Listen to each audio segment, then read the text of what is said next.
आपण तिळीची चटणी करीत आहोत. तीळ घेतली, मिरच्या, लसूण, तीळ भाजून घेऊ.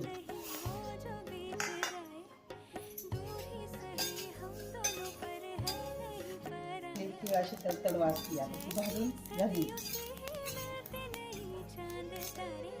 तेव्हा मग तीळ भाजल्यानंतर आपण काढून घेऊ. भांड्यात टाकू.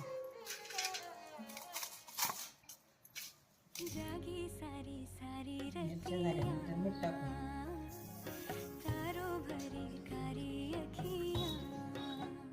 मिरची आणि मीठ फिरून घ्यायचं.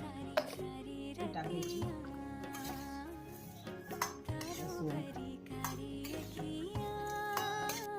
ही बघा, आता आपली चटणी तयार झाली तिळीची.